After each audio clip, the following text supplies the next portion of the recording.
Good morning, everybody, and welcome to this video. I'm here from Malta, so excuse me if the words aren't coming out quite as, you know, well as they normally do, but I'm on my first cup of coffee here this morning, and I just want to talk to you a little bit about my backstory with Digital Course Academy.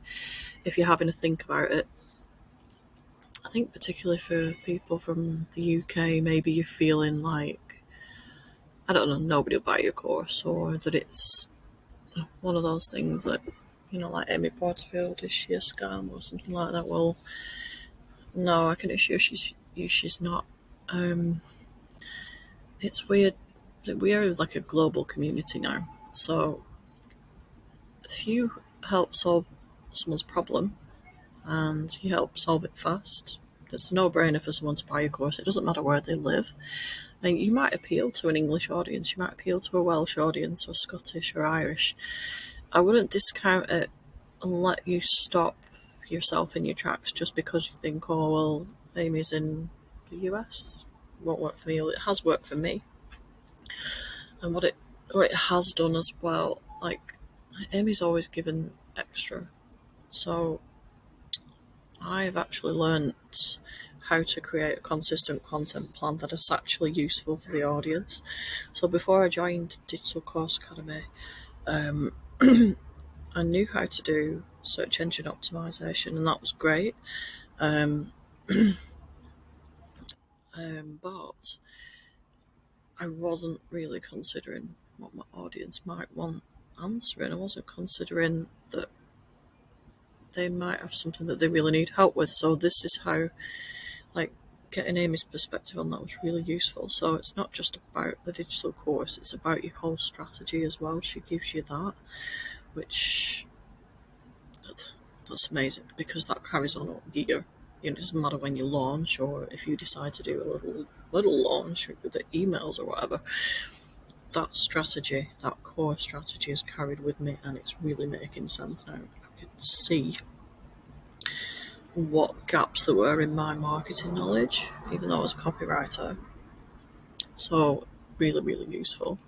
Other objections? Price, maybe? Okay, let me tell you a bit more about my story. I was an elementary school teacher. Budget for me was massive, so they've actually said on Digital Course Academy now that you can do a 12 pay, but you have to ask. I did exactly that. It was a weird thing. I think with me, I'm just naturally curious, so that really, really helped. So I did ask the question, and someone got back to me with a link. Now I've just seen it on Facebook as well that they're offering that again, so that takes the pressure off as well. Now, if you think I think it's about $200 a month, if that's the pressure, what I want to say to you is that, okay, go through your expenses, see if there's anything monthly that you can actually, when someone else is doing a video, which is hilarious, see if there's someone else that you can actually reduce, so then you've got that amount. If you can't quite get to that amount, then maybe just think, right, maybe I need to save up. And I know it's frustrating, but you need to be able to afford your life, okay? Alright, this is me being transparent. I don't want to recommend the course to anybody that's going to end up with them in financial ruin.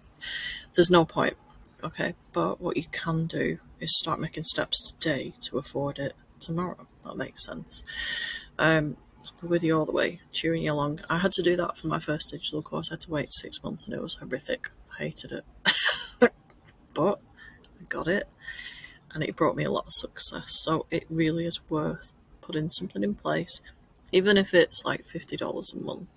Then you've got a chunk of it, and then you can think, right, okay, how do I afford the rest of it when I have to enroll?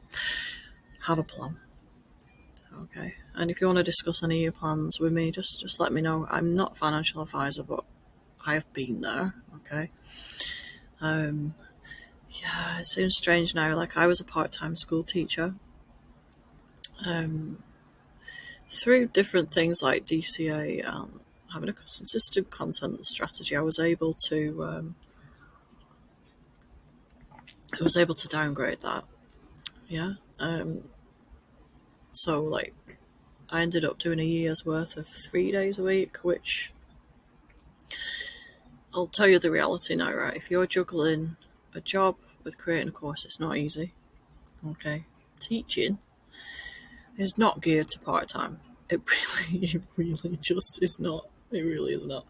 But my reassurance is to you that if you keep creating small pieces of action, like say for example, what I used to do was I used to kind of look at my timetable and think, right, when have I got time? So I had 2 hours on a Friday evening. I'd go to a coffee shop.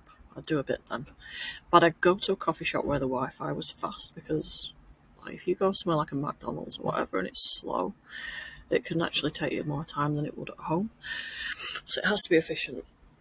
I'd work on a Saturday morning before my husband got up and then we'd go for coffee, which is nice. So that, like, husband tends to get up at about 11, so that works. I could be up from 7, walk the dog, get some done then. Could do the same on Sunday. And before you know it, you've probably got a full day working on your course there. It might be a little bit different for you. When I started 4 days a week, it got even easier again. It depended on whether I was juggling copywriting clients, so copywriting clients came first. But I still made sure I did an hour because I think if you're doing consistent action steps, it makes you feel less frustrated with what's happening in your life at the moment. So yeah, that's what I'd say to you, that it's all about those little steps that really does make the difference. What other things might you be worried about? Tech is, yeah, it's overwhelming, isn't it? But it's really step by step. Honestly, there's videos there. If you just take a couple of deep breaths if something's really annoying you and just think, right, maybe there's a tech video on this. And I'd encourage you to try and be as independent with this as possible, because there's nothing more powerful than teaching yourself. Teach yourself first where you've no money, and then when you make your money, you can outsource it. Fantastic. I can't wait to outsource more of this kind of stuff. So that's what I would say to you. Your husband sneezing in the background. Yeah, so I would say tech is quite scary, but just jump in, okay? Once you've mastered it, if you figure out how to do it, if you have to link, say, for example, the course platform to your email provider, or you have to link your webinar to your course platform, you just do it again. Just follow the tech video again. That's all I do. It's as simple as that. So I think just a bit of application, a bit of deep breaths every so often, and it should work for you. I managed to do it that way. I think people who they don't even look at the videos and then they stress out are just not helping themselves. So that would be my main advice with that one. Anyway, that's a bit about me. I'll be here again tomorrow telling you a bit more. Let me know if you're finding this useful.